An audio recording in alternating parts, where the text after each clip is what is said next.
Nifty பார்த்தீங்கன்னா, இன்னைக்கு வந்து நான் சொன்ன மாரியே வந்து இந்த ஜோன்ல வந்து மார்க்கெட் வந்து டச் ஆயிட்டு, மறுபடியும் அங்கேருந்து ஒரு அப்சைட் வந்து ரேலி வந்து மார்க்கெட் குடுத்துருக்கு. சரிங்களா? ஏன்னா வந்து இந்த ட்ரெண்ட் வைஸ் படி பார்த்தாலும், இந்த சப்போர்ட்டிவ் ஜோன் வழி பார்த்தாலும் மார்க்கெட் டச் ஆயிட்டு மேல போனதுனால, மேலேயும் க்ளோஸா இருக்கனால, இதுக்கப்புறம் வந்து செல் சைட் பொசிஷன் வந்து யாரும் கேல்குலேட் பண்ணாதீங்க. செல் சைட வந்து தவிருங்க. இதுக்கப்புறம் வந்து நிஃப்டில வந்து ஒரு பை ஆன் டிப்ஸ்ல இருங்க. ஏன்னா நம்மளுக்கு வந்து எலெக்ஷன் வர வந்து ரிசல்ட் வர வருது ஜூன் 4th அன்னைக்கு. அதே மாரி இன்னைக்கு ஹோம் மினிஸ்டர் வந்து என்ன சொல்லியிருக்காருன்னா, மார்க்கெட்னா ஒரு அப்ஸ் அண்ட் டவுன்ஸ் இருக்க தான் செய்யும். நெறைய ரீசன்னால மார்க்கெட் கீழயும் போலாம், மேலயும் போலாம். ஆனா வந்து ஜூன் 4th அந்த இதுக்கப்புறம் மார்க்கெட் வந்து ஒரு நியூ ரெக்கார்ட வந்து கிரியேட் பண்ணும் அப்படின்ற மாரி வந்து ஹோம் மினிஸ்டர் வந்து சொல்லியிருக்காரு. ஸோ அதனால அந்த கமாண்ட் வந்து பாஸ் ஆனதுலேருந்தே மார்க்கெட் வந்து இன்னைக்கு வந்து நல்ல ஒரு அப்சைட் ரேலி வந்து குடுத்துருந்துச்சு. ஸோ அதனாலேயும் ஒரு ரீசனா எடுத்துக்கலாம்.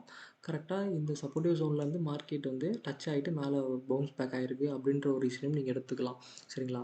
ஸோ இதனால இதுக்கப்புறம் நீங்க வந்து செல் சைட பொசிஷன் போகாதீங்க. இன்ட்ராடேல பண்றவங்க மட்டுமே இன்கேஸ் செல் சைடு வந்து வாய்ப்பு இருந்துச்சுன்னா பண்ணலாம். சரிங்களா? அப்படி இல்லன்னா நீங்க வந்து ஒரு பை ஆன் டிப்ஸ்ல இருங்க. ஒரு டிப் கிடைக்கிறப்பலாம் மார்க்கெட் வந்து இன்ட்ராடேலும் சரி, நான் சொல்றப்பலாம் சரி, மார்க்கெட் ஒரு நல்ல ஒரு கீழ டவுன் ட்ரெண்ட்ல இறங்குதுன்னா வெயிட் பண்ணுங்க. இறங்குனதுக்கப்புறம் கரெக்ட்டா அங்கருந்து பை பண்ணுங்க. சரிங்களா? ஒரு டிப் கிடைக்கிறப்பலாம் நீங்க மார்க்கெட்ல பை பண்ணுங்க. நல்ல ஒரு வாய்ப்பு இருக்கு. ஓகேங்களா? அது மட்டும் இல்லாம நம்ம வந்து நெக்ஸ்ட் பேங்க் நிஃப்டியும் பார்த்துருவோம். பேங்க் நிஃப்டில போன மாரி ஒரு பேரலல் சேனல்ல தான் வந்து இது வந்து ட்ரேட் ஆயிட்டு இருக்கு.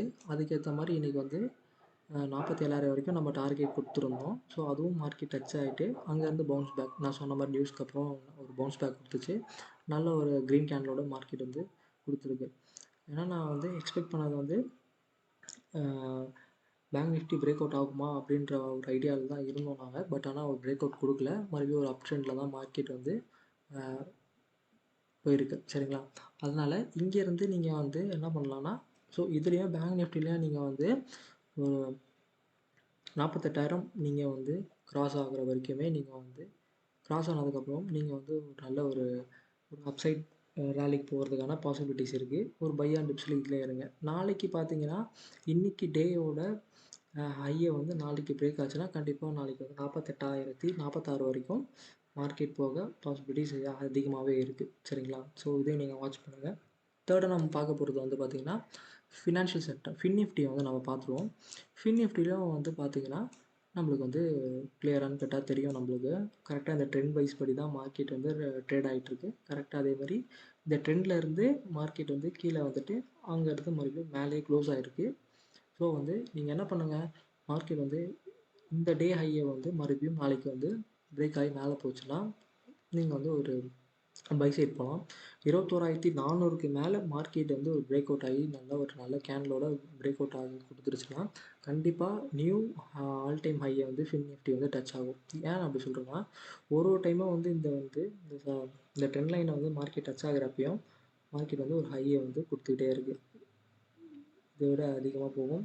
அதிகமா இருக்கும். இங்க டச் ஆகுறப்ப பார்த்தீங்கன்னா, மறுபடியும் அதிகமா இருக்கும். மறுபடியும் டச் ஆயிருக்கு. இந்த ஹைய விட ஹை மறுபடியும் போயிருக்கு. ஸோ வந்து மறுபடியும் வந்து மார்க்கெட் வந்து ஒரு 22,150 வரைக்கும் வந்து நியூ ஆல் டைம் ஹையா இருக்கு ஃபின் நிஃப்டில. மறுபடியும் ஒரு 23,000 வரைக்கும் போகக்கூட இதில வந்து பாசிபிலிட்டிஸ் இருக்கு. சரிங்களா? ஃபின் நிஃப்டில நான் சொல்றேன். சரிங்களா? 22,300 23,000 வரைக்கும் போலாம்.